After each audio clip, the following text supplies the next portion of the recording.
everybody. It's Sunday night, and this is Ask Us Anything. We're Mike and Jennifer. And it's nice to be here.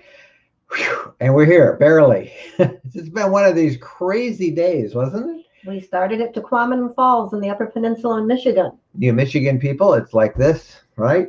We're down at our Sticks and Bricks. Show them where our Sticks and Bricks home is. Well, it's kind of right down there. Actually, it's down right there. And then up here is where we were in Tequaman Falls in the Upper Peninsula. And we were going to go to one other place, but we decided we'd only had one night to spend there, down by Sleeping Bear Sand Dunes. So we didn't go. We just came all the way down here to get here in time to do this show. But 4 or 5 of the others that we were up there camping with decided they're going to go. So they're all enjoying that, and we'll have to go back. Hopefully we can spend can some time before we go to Florida. Yep. Hey, lots of you here, and we got lots of little things to share. And first thing, we want to just do a couple of quick hellos to everybody. The very first one on tonight, and it's been a while, he's back, our friend Road Trip Buddy, who says he's the first one, pick me up, and he's in Chicago, not California. Well, they're both C's, California, Chicago. And of course, California we couldn't do anyway, because they've just told people that you should not travel any more than 120 miles if you live in California. And if you don't live in California, stay out. They don't want you, at least not until the pandemic gets under control. So crazy times out there. A lot of you are going to ask us tonight, and I'll just do this right at the top, and I'm sure people will ask, are we going to Tampa? And we decided, no, we're not. It just doesn't seem to make sense in the middle of all the craziness that's going on out there, and this pandemic, and so many people coming, this new strain that's there, some of the rule changes for the show that would make it very difficult for us to get in RVs and shoot them without being exposed to a lot of people and exposing them to us. So we're going to skip it. And that's why we went up north. We said, the heck with it. We're going to go somewhere. And so we went up winter camping. And that originally had about 50 people showing up for that. And then, we decided we better give people the option of getting out. And about half of them said, no, they're not going to go. We ended up with 16, which was a nice number. It was great. It was very nice. And we had snow. There was about 10 inches of snow. Yeah, there was snow. And in the morning we'd wake up and there would be about half an inch on everything. It was beautiful. It was well worth it. Hey, before we get started really good, I want to first, we had a super chat from Roger Stombach. Thank you, Roger, for $15. You didn't even ask a question. So thank you very much for that. That's on YouTube. There's this little $, and you can get to the head of the line as we get lots of comments. So thank you very much for that, Roger. And we also had our friend Road Trip Buddy gave us a $5, almost $5. Close enough. I won't quibble over a penny. Thank you very much, Road Trip Buddy. That is great. We appreciate it. Hey, with us tonight from her home somewhere in the Midwest is Phyllis Kerr. Hi, Phyllis. Hi. Yeah. How are we going to be able to show everybody your cat? Because your cat was there a minute ago in our pre-show. We saw the cat. It's my grandson's cat, and he's all kitten, and he was sitting on the sofa looking at the distance to jump on me, and that's when I took him out. That would have added some excitement. That would have, yeah. Phyllis, we got lots of people on, and we're simulcasting this as we do every Sunday night on Twitter, Facebook. I don't know. I don't think I'm on Twitter. I didn't do a Twitter this week. We're on Facebook, our Facebook group, our Facebook page, our supporters. I don't know if she knows all the ones I put it, and our YouTube channel. Yes. That's a lot of people. Yeah, it's a lot of people in a lot of different communities. And just so you know, the YouTube people kind of get here for the video and they can chat and all of that. But the Facebook people don't know what's going on until it actually starts. So what happens if you have a question and you're on Facebook, just know that there might be 20 questions in the queue ahead of you before we get to yours. So just be patient and we will definitely get to them. And everybody's starting to do it correctly. If you have a comment, you put comment in caps. If you have a question, you put question in caps. If you want to support the community and get Mike and Jen out of having to get so many brand deals to pay for gas, then you can join the membership program or, purchase these nice little stickers. They're so cute and we really appreciate it. So what else do you want me to tell everybody? Well, I guess this is the whole thing with the membership thing has been really fun to do. And I'm always, how do you tell people that, hey, come and be a supporter and all of that stuff. But we have one for Facebook and we have one for YouTube. And these are kind of neat things to have that helps us, one, get in touch with you guys a little bit better. Yeah, it's a super good thing to do. And we're just kind of getting it started. And so you're sort of like founding members. And that's a really sweet thing to do. And there's a lot of people here. And Chris is in the comments over on YouTube. Hey, Chris. And he's going to be kicking you out if you go political or mean. Yep. So one strike out. And if you're on Facebook, we know you're all sweet and wonderful. So we don't have to worry about you. And they're all sweet and wonderful. And we should tell everybody that, we work really hard to keep our place away from the meanies and the snarky people and no politics. We try and really keep that just so there's no more. It's crazy out there. You know that. And we've worked really hard to make this one place that we can all come and be together and celebrate the one thing we have in common, which is our RV lifestyle. So yes.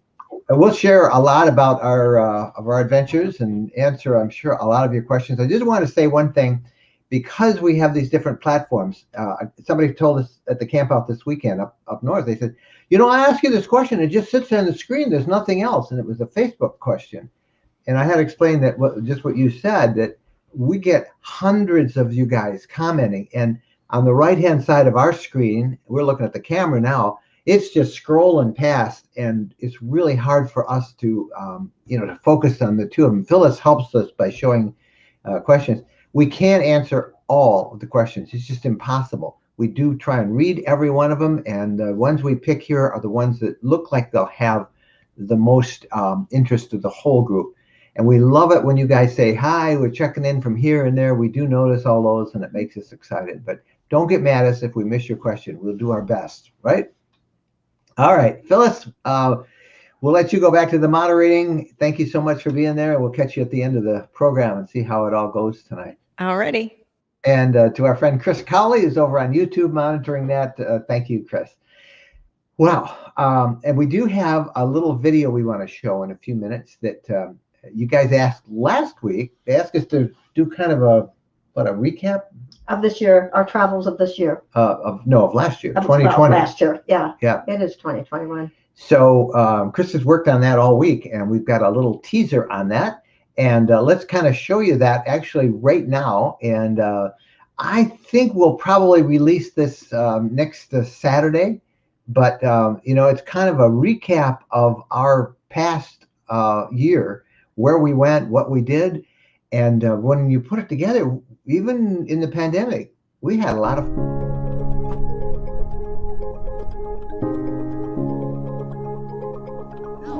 We get to see some new things in Jacksonville. We're going to go explore the beach in a very unique city park in Jacksonville. Come on along.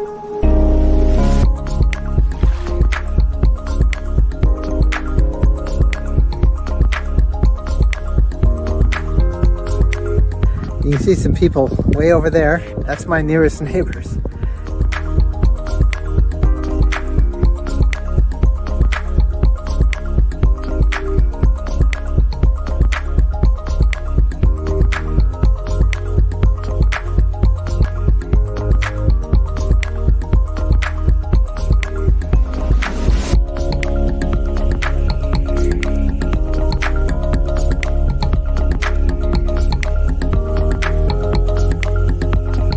RV they call the bee box.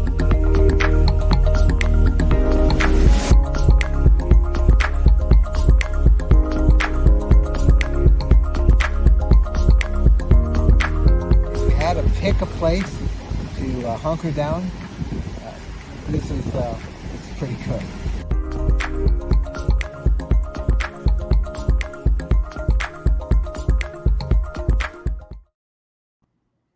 Well, that wasn't as bad a year as we thought it was it? There was no grass growing under our feet the first few months. And that is a video that Chris Cowley of our video team put together, and that kind of recaps all of the things that we did last year with and before and after the pandemic. So we'll have that on the RV Lifestyle YouTube channel, I think on Saturday for everybody. It's going to be a nice long one, so get some popcorn. And you know, we thought, don't they have a thing that's called a premiere, where we kind of say, hey, we're going to air it at this time, and then everybody watches it at the same time together? We did that once. We could do that again sometime. We'll see if they all like that idea.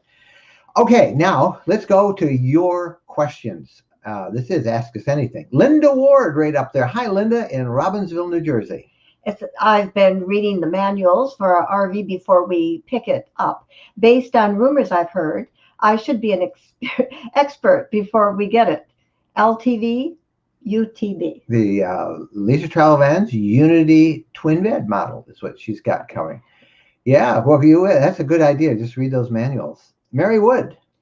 Hi, I have a 0417OP and would like to do some winter camping.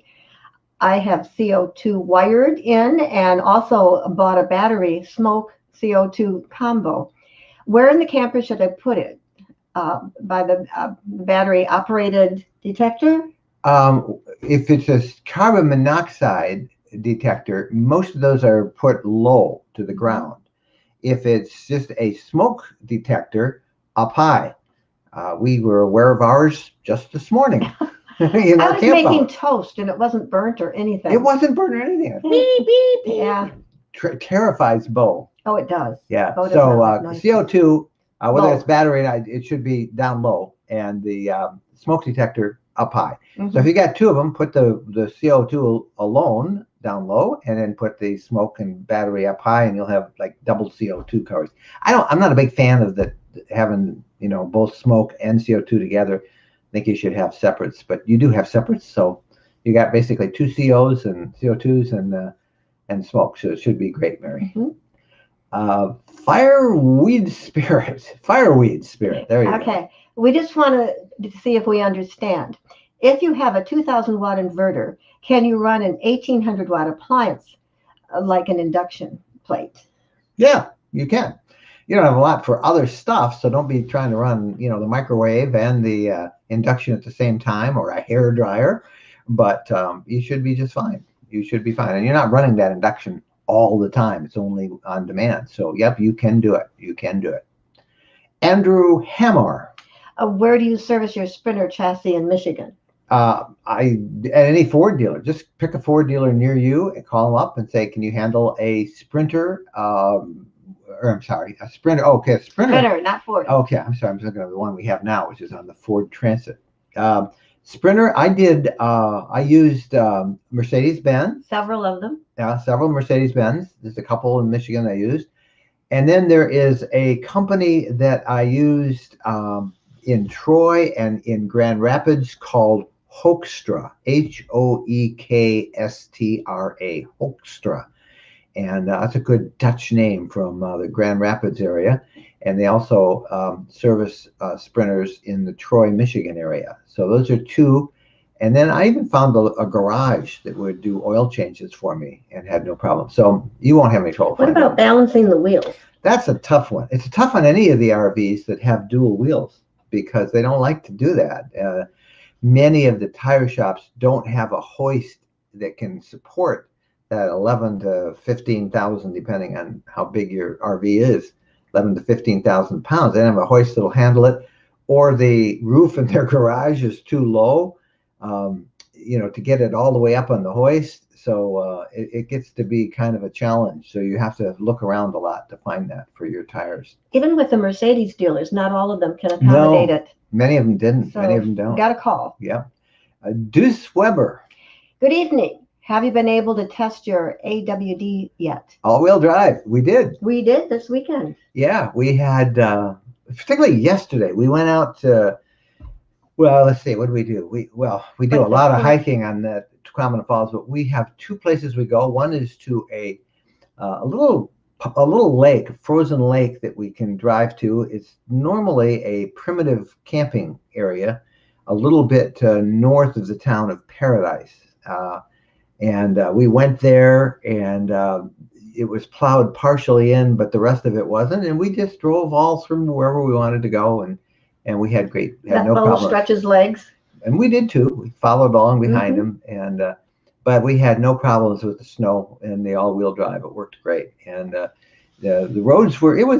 We had a couple inches on the snow this morning when we took off, and a couple of fresh inches. We didn't need all-wheel drive. In the park, it was ice. It was solid ice, yeah. Snow on top. This morning when we left, and we didn't have any problems whatsoever. James Harris. Has your fan in the bathroom ever shut down because of the moisture? Never. Oh, well, our shower is separate from our bathroom. We have the sink and commode on one side with the ceiling fan, and then there's a little hallway, and then we have a standalone shower. That's on the current model. The current model. And the last one, too. We had... well, the last one, the shower... was separate. No, it was in with the bathroom. It was in. Yes, it was.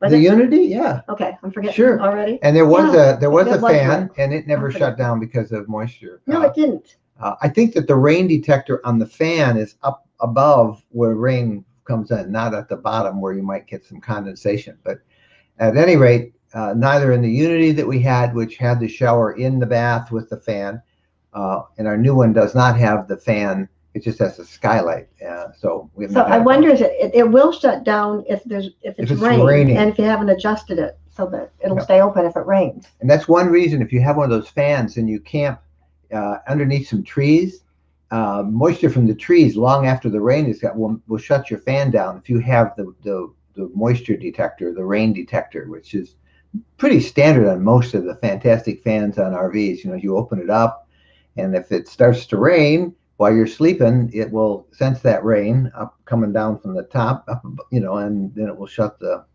lid. So I'm having trouble keeping track of. We've had the Wonder, the Unity, and then the Wonder. We've had the Wonder, Unity, Wonder, and we had a lot of Sprinters before. Yeah. We've never had the fan shut down because of internal moisture.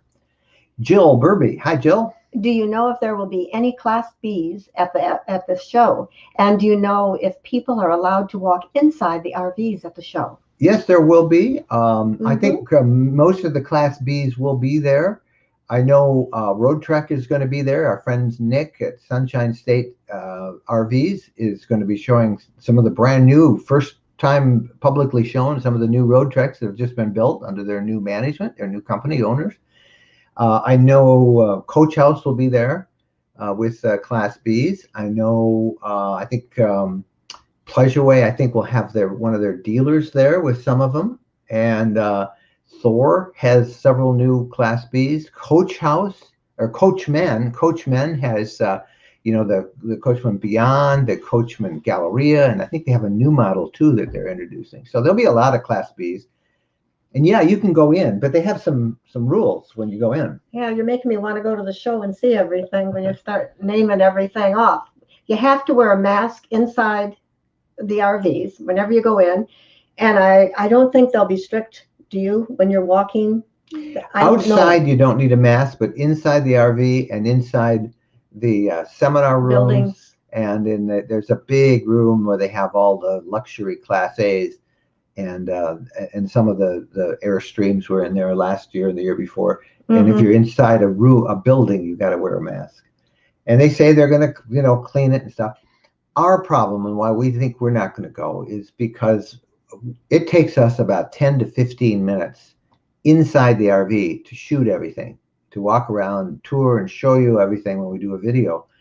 Well, people don't put up with that. There's a TV crew in there, they're going to start throwing stuff at us. They get upset with you because they want to go in and see and we can't do your videos on your own time. But right. Unfortunately, they didn't give us Tuesday to do that. Usually they have an industry day where we can go in and we have much more time and we can shoot those videos. So basically we can't do any work in there at all. And with the way it is now.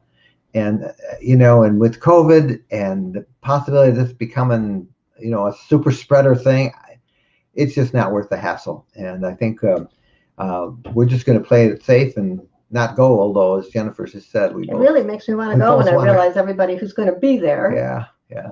Joseph and Karen with the question. Do you know of any states closed to camping between Wisconsin and Texas? Thank you. New Mexico is, but that's on the Not other between- side, so you're a you bad don't have to driver. go there. I think all the rest are open. Go to the DNR, the Department of Natural Resources site in every state you're thinking about. They'll tell you all of it. Or just search Google, travel restrictions, Kansas, and see what you find. But the only one I know that's closed for camping for outsiders is New Mexico. California, Right now, California, but you're not going there. So, Erin Hendrickson. Would you install 2 inverters if you want to run the AC and the outlets at the same time without being plugged in? No, 2 inverters is overkill. You'll drain your batteries because you have 2 inverters. Better off to get more battery power. And if you're going to use 2, if you want to run the AC and the outlets, you're going to have a rough time unless you have a lot of battery power. If you are in a campground, you're fine. You can run your AC all the time, and you're not going to use that much. The outlets are not going to take that much unless you're running hair dryers and the microwave. Microwave and the AC at the same time, no matter how much power you have, is not going to work. You got only one at a time. So 2 inverters would be a waste. And did they give you a warning about that? Are you going to pop something if you have the microwave running and your air conditioning turned on? An air conditioner is usually about 1,800 to 2,000 or more BTU, watts, and then so you need at least, if you're going to run your AC on your inverter, you need, I think, to be comfortable, at least a 3,000 watt inverter. Now, on our website, rvlifestyle.com, we have a banner ad over there for something called the Safe Start or Soft Start. And if you look at that, that's a little add-on that you can put on your air conditioner that will allow it to start up and not take that huge spike in voltage. Where an air conditioner really drains your battery is not when it's running, but when it starts off. So it has this massive power drain to get it going and kick on the compressor. The Soft Start is a little add-on that you can have installed that will ameliorate that sudden spike, and so you can start it and you can run it on much less of an inverter. So check it out. There's an ad for it. It's called Soft Start. We've heard just great things. We haven't had a chance to have it installed on ours. I have one ready to get installed, but in case you haven't seen, it's winter time, so I don't need the air conditioner right now. All right, Kristen Blank. What do you do with your dog when you go to museums, on boats, to beaches and parks that don't allow dogs? Well, we find a doggy daycare if we can, and Bo goes there. And there is Rover, but usually, you can get a day sitter is what I'm trying to say. You might want to tell them what Rover is. Rover is like peer-to-peer dog sitters. Yeah. Yeah, and you can leave them in there with monitors, and you're better at describing all the little safety devices that we have. Our Bo is a barker. Yeah, he would bark. If he saw us walk off, especially with the COVID, he's been with us 24/7. We try and be really upfront with this for those of you who are new to the lifestyle and you travel with dogs. The RV lifestyle is not a really dog-friendly lifestyle. Now, it is if you don't mind staying in with your dog all the time, but almost every national park has very strict requirements on what you can and where you can take your dog and what you can do with your dog. They always have to be on a leash, and most of the trails are not allowed even on a leash. Dogs aren't allowed there because of wild animals. Yeah, and you can see that for their safety and for the safety of the animals. Mm-hmm. The other thing is that many states have laws that even in an RV with your air conditioner on, it is against the law to leave your dog unattended in a vehicle. And an RV is a vehicle. We learned that in Arizona at one of the desert museums that we were going to go to. And they said, they've been known to break into RVs. Even people have a little sign, hey, it's comfortable at 75 degrees. They still have a law against it. Yeah, so we didn't go to the museum in Arizona. We didn't go. And in Georgia, we had a problem because we had signs and we had told security when we went in, we showed them our monitor and said that we were keeping track and we only stayed an hour. The monitor that Jennifer speaks of is called Nimble, Nimble, and it costs you a couple $300 a year because you have to have an internet subscription just for it. And it basically will send an alert to your smartphone if the temperature inside gets too hot, and that's a really nice feature to have. Should your dog or pet be in there and the air conditioner go out, it will send you an alert. So we have used that at times when we've gone, like in the RVs right outside, and we're going in to eat, or we're going to look at something that isn't going to take us all afternoon. But there are many places that we've not been able to go because we don't have anybody to watch Bo.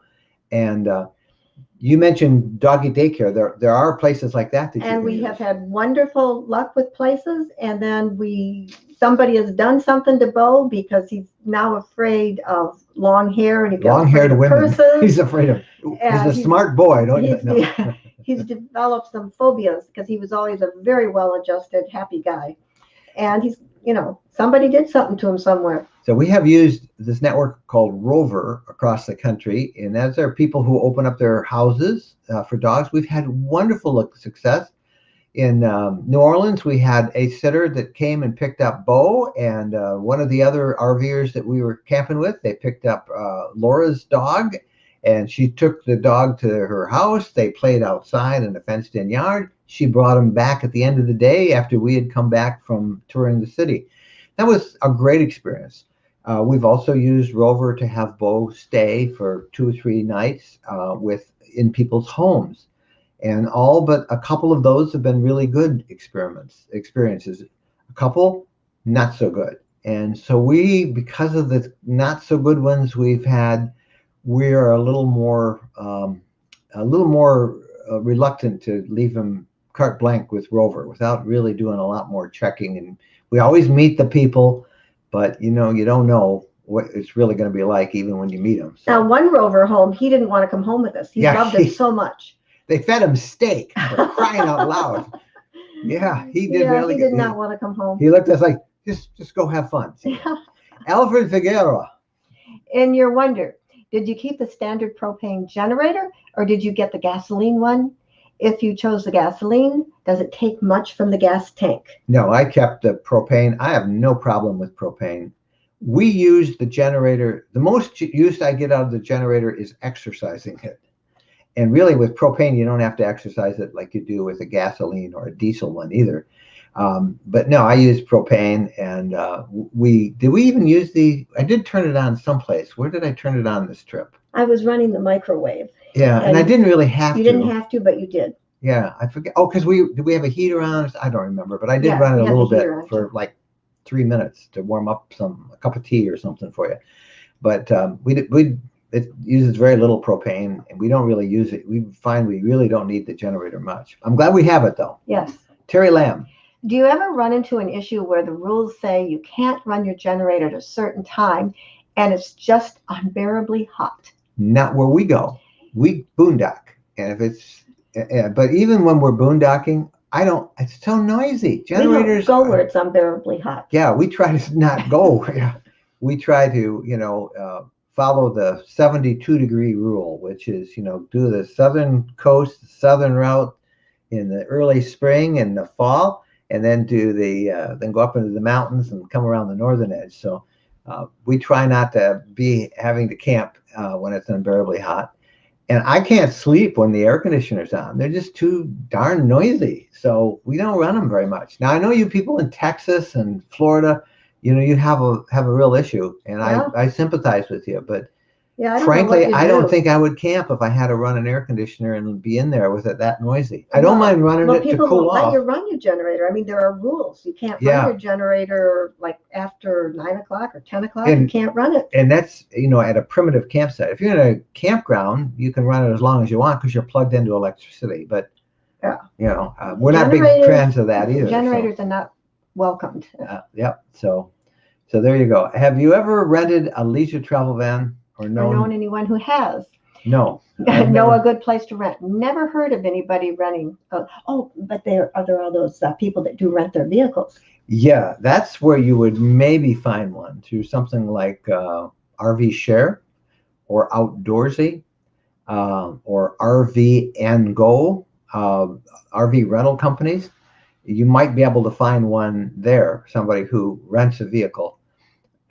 That's about the only way I know of. No, they sell so fast that none of the dealers are going to have one available for rental because they can sell it. They'd much rather sell it, right? So you're not going to find a rental unless it is from somebody who owns one and wants to make a little extra money when they're not using it. And that's from one of the RV rental companies. Mm-hmm. That's a good idea you had. Yeah, that'll work. Maya Kring. I'm planning on living in an RV when I retire in 1.5 years. I've never RV'd before. My concern is mice getting in and mold damaging my RV. Have you encountered any issue with your RV? So far, we've been very fortunate. We have not had mold. Get mold if you have a leak someplace. I'm sure that's how you get your mold. And then it depends on where you live. Maybe if you're in the south where there's a lot of humidity and everything, there might be more of a mold issue that people know how to deal with. Mice are always a threat because if there's the littlest hole, they will make their home there. And raccoons who can get in, and squirrels. Yeah, I mean. Better watch what I'm saying. Bo's going to come running. Yeah. So there's always, we've been very lucky. I think one of the reasons we haven't had any problems with pests like mice is we use our RV all the time, and we're not sitting in one spot a lot. And we don't when we are in humid conditions, particularly when we're down in Florida and late spring, early fall. But we haven't had any problems with mold. So you always want to make sure if you're buying a new one, it should be fine without leaks. But if you're buying a used RV, really have it checked for leaks and evidence of mold, because you don't want that. Or evidence of leaks is what you'd have them look for. Deuce Weber with a comment. Discount Tires will add a tire replacement, a rotation for dual wheels on RVs. They take the back inner tire off its rim and swap to another tire. To add this. Yeah, not all. I've gone to some and they say no, we can't do it. We're not. But it's good to know some do. Yeah, you have to go and try them all yourself. Find somebody in the area. See what they'll do. I know in one of the sprinters that we had, it was just out of alignment. I couldn't get it aligned. I couldn't get the tires rotated, and it was a real pain. And I finally went to a truck alignment center, and they were able to do the work. So. If you have trouble with that, try a truck center. When we bought ours, didn't Leisure say that they had an alignment machine there? They aligned their wheels before they sold it to you. Mine is still, I can take my hands off the wheels. I don't, but I can, and it drives I bet he does. No, just for 5 seconds or so. There's another question. Solix, I guess, is the question. Roof vent and hail. Have you encountered vent damage? What would you recommend to avoid the hail damage? There was a hailstorm coming once, and we got out of that campground. We head out of there. But where was that? We were in Texas, I think, at that time. Yeah, we've not had any problems with hail in going on 10 years now doing this. I remember that year we decided we would start camping earlier before everybody came, and then we ran into spring storms. Oh my goodness! Winds and hail, and so then we thought, well, maybe that wasn't such a good idea. And our friend Laura Robinson, she was on the Natchez Trace in her Sprinter Class B, and got really damaged with the hailstorm. But we have had no problems with hail. So how do you avoid this? Listen to the weather, try and stay out of it, and pray. I don't know. In our case, we heard under a tree. We heard a storm was approaching, and so we said, well, do we want to? It was supposed to severe weather and hail, damaging winds and hail. That kind of got our attention, so we just packed up early and drove around and past the storm. And it turned out it was a pretty significant storm. And if we had stayed there where we were, we probably would have had to at least, run the possibility. Wind once in Ohio, it kind of was ripping the roof off a gas station and hit the vehicle and did some damage. So there's no guarantees in life. Yeah, it wasn't much in the gas. It was I just put a video up on our RV Lifestyle just a week or two ago about that. But hail can do serious damage. Yeah. But we haven't had it. Hi, Sharon Childress. Good to see you. Have you heard of the Super V show in Phoenix? Will it be in April? I don't know. Right now, I know Phoenix is hit really hard with COVID. So Sharon and I would be surprised if they did it. They did it online last year, and just like Camping World is not at the Tampa show this coming week. They in fact, we just were interviewed on their the ultimate RV show that Camping World has been doing all the way through. I think they're doing 6 weeks worth. So I think the Super B would probably be that way. I know Florida's pretty wide open. There is the Tampa show that opens on Wednesday, and then they have one coming up in Jacksonville at the end of the month, a big boat show in St. Petersburg. So, and there's also an RV show coming up in the next month or so in Fort Myers. I read that question right. I said of instead of if, because I got so excited when I saw the Super B show in Phoenix, because we have gone to that show several times and had so much fun out there. We really enjoyed it. All those Class Bs. It was great. We're looking for any excuse to go back to Arizona. We love Arizona, but not now. Not in courtside's on, and there's a lot of people at that show right now. But big crowds, we want to stay away from for a while. Hi, Deb Castell. Thanks for being there tonight. Loving the Florida guides. I made a list from both books. And I'm going to start booking state parks at the end of this week for next winter. Boy, Deb, that's what you have to do, is book early. Yeah, you do. And Deb, there's 3 Florida guides. 3. I don't know which ones you got. There's the Gulf Coast guide, the Emerald Coast, the Gulf Coast. There is also a guide that we have on the Atlantic side. And then there's also one on the Keys. So we have 3 of our 7-day adventure guides. We were so lucky. We got all of our key research done before COVID. We did. And locked it down. And we've also got 7-day adventure guides for a whole bunch of other places: Colorado, Utah, Michigan's Upper Peninsula, Yellowstone National Park. And there's a list. If you just go there, you can see all these. Our 7-day adventure guides are kind of a curated guide on what to see, where to go in your RV, where you can stay, with links and pictures and links to videos, and you can follow a whole itinerary like Deb just said. So check them out if you will.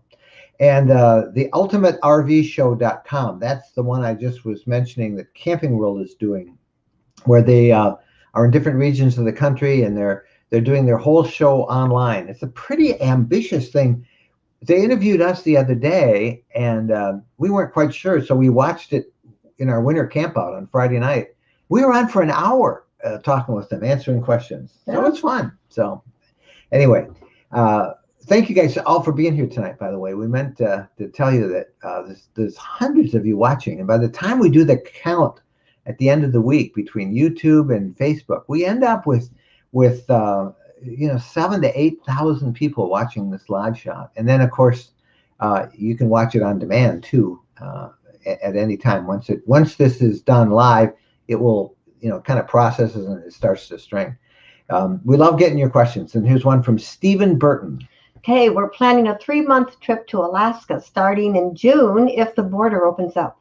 Are you planning a trip to Alaska anytime soon? Not this year, I don't think. I hope it opens. It's going to be closed, I know, until spring. I'm sure they're going to keep it closed to spring, maybe even summer. You can technically, Stephen, go to Alaska. You just have to be really strict about just telling them that you're using the road just to get out of the Yukon. You go right up through it and get into Alaska. You can stop for gas, and I guess you can probably get some takeout food, but you don't spend the night. You go straight on through. And they really have cracked down on Americans who they found in tourist places and kind of lollygagging along. So, but I hope you can. We'd love to go to Alaska. For us, it's just that. It's that 3-month trip, which means we can't cover anything else except that. I'm willing to say that's fine with me because I love Alaska. We've been there twice before, but we would love to do it with our RV. Yeah, and then, it's kind of hard to fly there and rent an RV when you get there. Some people do that. And before we had an RV, we talked about doing that. But now that we have our own, I want our own. Yeah, it spoils you. Matthew, hey, Matthew, how are you? Sorry, I am confused. I saw your review of the Nomad internet service. However, I thought you decided to drop the company. Maybe that's an old one. Has it not been taken down because of the price hike?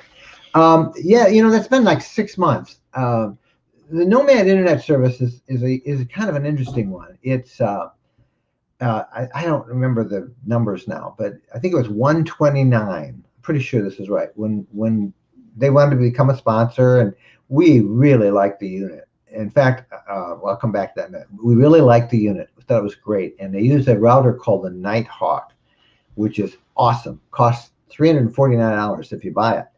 So when you sign up for their system, you have to sign up for the unlimited unthrottled service. At that point, back in the summer, it was $129. And you also had to buy that, or you had to pay $349 for the router. And return it. But they made you return the router. And you could go and buy it on Amazon for that price and keep it, but they wanted you to return it. And I didn't like that when we really looked into the small print. And then about a week or so afterwards, they upped the price $50 a month from $129 to $179. So I kind of took back my strong endorsement of them, and I said, I'm not going to end. I'm going to end this sponsorship agreement. Well, a bunch of time has gone past now. The rates are still, I think, $179.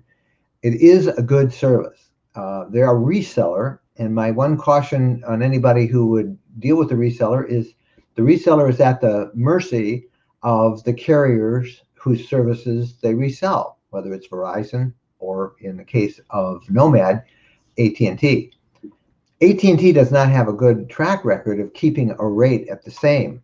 We signed up for their Togo service and for a year's service, and we're supposed to be able to renew it at the same price. Well, they canceled the deal after a year. So in the meantime, I had invested and installed this Togo receiver in the top of my my RV, and I felt really burned on it. But I've got a review, and I think we just refreshed the review.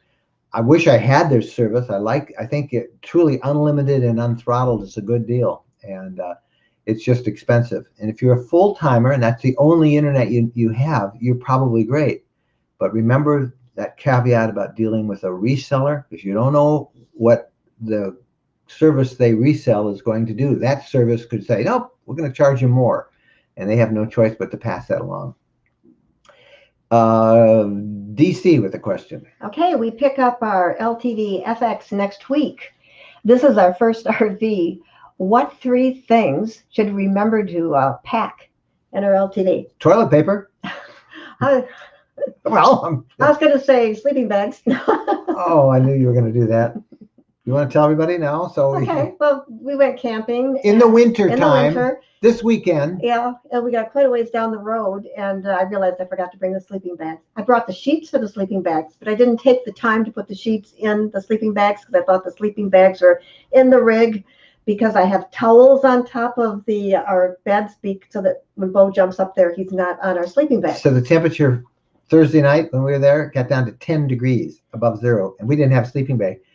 But we did really good. We actually did a video, and we'll have that video in maybe 2 weeks, where we slept with towels and a little. I had 2 beach towels and a blanket, one fuzzy blanket, like a comforter on top of your mattress. It's kind of like a cover-up. A cover-up. Yeah, I don't know what you call it. It's not a bedspread. I mean, it's something that covers your mattress. It kind of looks like a bedspread, but came from Leisure, and I never realized how warm that was. So we had that, and we had a beach towel. It looked a bit garish, but it was fine. Okay, so she wants to know what other things. So we said, obviously, toilet paper. But what should she bring? Oh, what do you need to bring? Pots and pans. Yeah, you got to get your dishes, your silverware. Towels. Figure what, pans sleeping you need to stuff. Get. Depends on, I use just a kitchen pan to wash dishes in. Some people like an official, depends on how big your rig is. Oh, no, I got a small rig, the LTV, FX. B+. So if you want, just use a pan. I use a pan to wash dishes in. I don't want to carry an extra plastic thing. So we had the LTV FX in our review on it, and all of the things that we added are on. There's a video that we did, and you can see that right on our YouTube channel, RV Lifestyle. Just go to youtube.com/RV Lifestyle. Search Unity. Just search the Unity, and you can see how Jennifer personalized ours and the things that she added. And where the desk is that slides out, that can be an ottoman, or you can put it up and make it into a workspace desk. We didn't do this, but other people had said they took out the desk and they made a big storage area. They wanted storage, or they put shelves, and people gave us those two ideas. But I think the desk is very nice. Yeah. So take a look at what we did with ours, and you can get some ideas on what you can do with yours. And congratulations! Wow, Darlene's got a long one here. All right, we've managed to keep mice and squirrels out of all of our RVs over the last 43 years. Whew, they need to write a book. My husband nailed 2 mouse traps to a piece of 1.5 by 2 inch wood, about 2 feet long, and places that on the ground on the inside of the wheels. Oh, that's okay. The only way for a mouse to get into most RVs is by climbing up the tires, and they usually do that on the inside where it's quiet and more dark. We found as many as 40 mice in a week-long trip this way and never got one inside. You have to check them daily. Because I bet she was going to say because squirrels can also get in. Yeah. So let's get this: 1.5 by 2 inch piece of wood, and you nail the 2 mouse feet long. trap. 2 feet long? No, it's a 1.5 by 2 1.5 inch. by 2 inch wood, 2 feet about long. 2 feet long. And you have 2 mouse traps on it. You place them on the ground. Send me pictures of that. That's a great idea. And it sounds like you do that while you're camping then. And you cost me, it's 40 mice? Woo. Wow, that's a bunch. Somebody told me once that if you see 1 mouse, you got 10. Oh, or 40. Teresa Fisher. What's the best dash cam? It is, I think I had it We've right had here many. a minute ago. Well, here it is. This is the one that we have. It's the Black View. It is the DR900S 2-channel. And this right here is a small little one that we have looking back in the RV. And this one right here is the one that looks out the front. It's an HD camera. It's expensive. You can get as cheap as you want, but we've tried them all. That's the one I got. I buy it myself. I bought 2 of them now, and we love it. It's a really nice quality dash cam, and it's automatic. Don't have to worry about a thing. Cody Kilpatrick. What time of the year is your favorite time to camp? I would say fall. Now, what did you say yesterday? Winter. Yeah, yesterday. That's because we were up in the snow and it was absolutely beautiful. Oh my gosh, it was pretty. Yeah, I wonder if I can just show them a picture. See if I can drag a picture. Can you drag a picture? Do I have uneven up? I got one. Got What's that this? one. Let's see if that'll drag over. I don't think I kind of like wherever I am, I whatever I'm experiencing. I don't like bugs. I shared it with our Facebook people. Yeah, I don't like bugs. You know, and we've got a lot of bugs. No bugs in the winter. Area. I think winter is our favorite right now, but we do like I love fall too. Yeah. Oh. Fall and winter are probably our favorite times. Yeah, spring. I remember one when I camped with the kids in spring, caterpillars were dropping from all the trees and the kids were like, yuck. Oh well. Solix, good question. I like this question. Okay, in your opinion of primitive dispersed camping, what is more friendly, RV friendly? Forest Service land or BLM land or federal parks land? They're all pretty much the same. And don't forget state dispersed camping as well, and many state forests around the country. That's a favorite kind of camping that we do, and we can almost always find a spot. You don't have a lot of crowded congestion. Now, dispersed primitive camping means there's no hookups, there's no electricity. There may be water if it's a designated camping area. In that area, sometimes they'll put in water that you can do a hand pump and fill up some water. But, really, you do not need power and electrical hookups in today's RVs. The batteries on most of them will more than suffice you for a couple, 3 days out there. You use LED lights for inside off your batteries, 12-volt lights. It's a big, scary thing for a lot of people saying, I don't have any electricity. And unless you have to run the air conditioner, you don't have to worry about it. But I think they're all equal. Do you have any that you think were unfriendly? No. Everybody's been nice. Usually you don't see anybody. Yeah. You're just kind of out there. Yeah. So they're all good. Chris Cowley, there's a link to that video that we talked about on personalizing the Unity that we used to have. And that's on our RV Lifestyle channel. Just go there and you can watch that for those of you who are wondering what kind of things we had. We kind of had the same stuff in every RV we get. I think we just did one on the Unity too, or on the Wonder that we have now. And by the way, the Wonder was awesome camping for prolonged periods of time, 4 nights in the cold. It was just really warm. And we should say that we were so warm inside that without Yeah. a sleeping bag, without fancy sleeping There's bags. Alice with a question about our camping. I this may have weekend. missed this.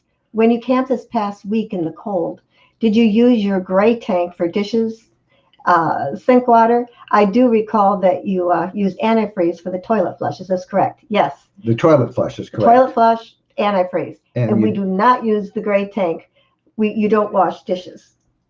I saw her washing. I said, "Oh, I'm going to get a video of that yesterday." And I said, no, you can't. She wouldn't let me. Because I came home and washed all the dishes that I washed that way. What I did is I took a paper towel, put a little bit of dish soap on it, a little bit of water, and I wiped, well, first I wiped all the food off, the silverware and a couple of plates that we used.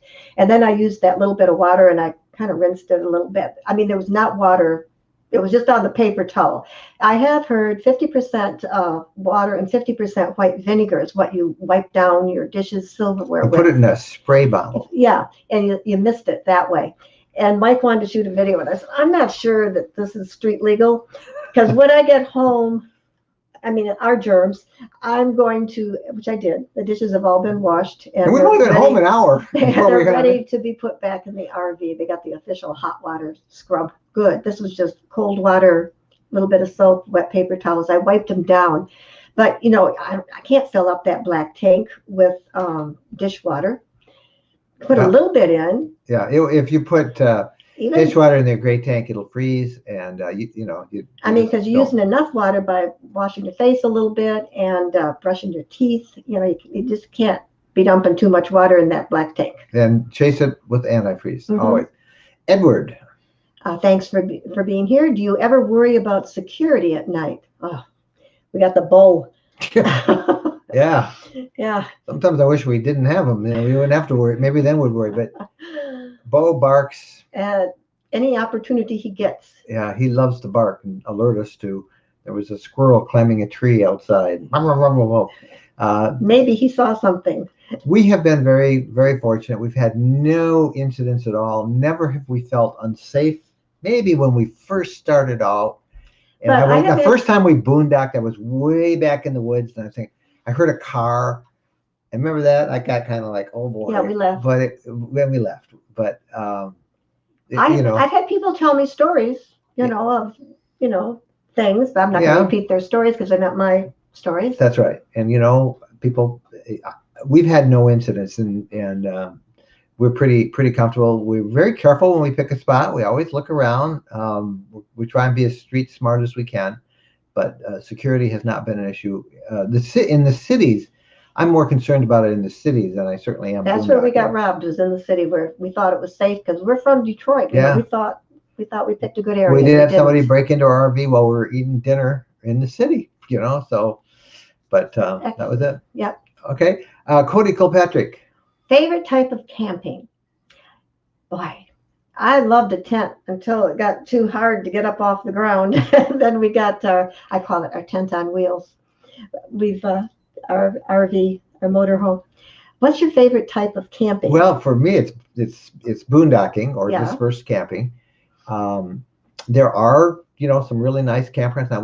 The Tequamanon Falls State Park, where we just spent the weekend in the snow. They have electric hookups in the snow, and that's nice. We found, for example, I'm digressing from your question, Cody. So, boondocking is our favorite type. Is my favorite type. And, yeah, I do too. I don't like being all crowded together. But it's the first time we really spent. We've been for 4 days. We were in the Wonder, got down to 10 degrees above zero, and it was so cozy in there, so well insulated. One of the things that we did yesterday is. It's a longer story, but Bo decides he wants to share my bed, and there's not room. It's a single bed. There's not room for me and a 65-year-old elk. 65-pound. 65-pound elk. And I'm the old one. He's the 65 pounds. So the reason he didn't is because where we put his bed up front, the heat ducts, the floor when the furnace is on, come out, and he's got a big fur coat on, so he didn't like that. So we turned off the furnace, or turned it way up, so it would way down, so it wouldn't really come on a lot. And we used a little ceramic heater, and I couldn't believe how just that little ceramic heater kept the whole RV warm. Yeah, it kept it very nice and warm, and that way our heat vents are low, and boy, a Norwegian elk hound doesn't, with its great big winter coat, doesn't appreciate the heat. So we kind of did that last night. We really kept the furnace down, and he didn't give me a hassle. I actually had a really good sleep last night. Yeah, you got to sleep. All right, we're almost out of time with our hour, so let's see if we can get 2 real quick ones in. Here's Michael Jessen. It's a comment. Well, Happy New Year, Mike and Jennifer. We are stuck here in Southern California on lockdown, so no camping.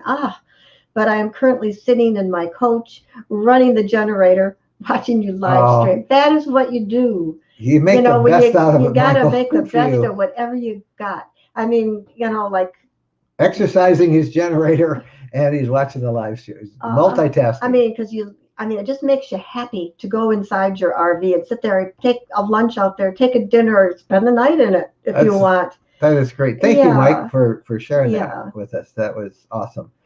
All right, wrapping up, we want you guys to think about our Facebook group. There's how you join our Facebook group, and we just think the world of that group. If you have any questions, they will answer it. When you remember that, just jump on. Hey, how do you do this? And probably within 5-10 minutes, you'll get 3 or 4 answers. Give our videos a thumbs up, if you will. YouTube pays more attention to us, and we'll show it to more people, and we'd appreciate it. We want to talk to you about being a supporting member. Our goal someday is to be advertising free, in the sense that most of our support comes from you. It's a pipe dream, I know it is, but we set up, and we're kind of figuring out how to get it launched, a system on Facebook for supporters and a system on YouTube for our members. So just click that link and you can read about it. And if you feel that you'd like to help encourage us a little bit, that's how to do it. Let's get Phyllis back on and see how it all went tonight. Phyllis, we had people from so many different places. Were they all behaved?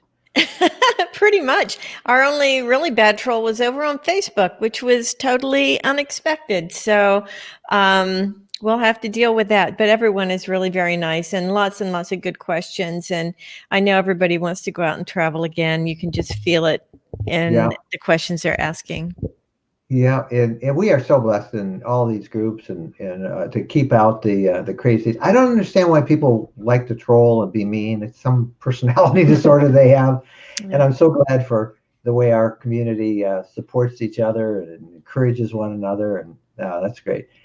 Phyllis, thank you so much for being with us, and we'll see you on social media all week. Right? All righty, bye-bye. Bye-bye. Phyllis and handles our social media. On the YouTube end, many of you on YouTube saw the comments that came in from Chris Cowley, who's our video editor. And thank you, Chris, for being there tonight. And thank all of you for spending Sunday night with us. And I don't know where you are, if you're sitting in an RV, not able to travel on lockdown, like our last comment there from Michael in California, or if you're in the middle of a trip now, just hang in there. 2021 is going to be a better year, I hope. We will have our review of 2020 that you asked for. That'll be on our YouTube channel on Saturday. New posts on rvlifestyle.com, our travel blog. Every day, brand new content for you to look at, new trips to think about, places to go. Please bookmark that. And join the group just to ask any question that you might have about when you start dreaming. Yeah, the group is so much fun. We check it repeatedly, and our members on YouTube and our supporters on Facebook, we love to get with you guys as well, because we end up doing kind of some special access things with all of you guys. So that's it for another Sunday night. We will, Lord willing, be back next Sunday night with more on Ask Us Anything. Happy trails. Bye, everybody. Bye.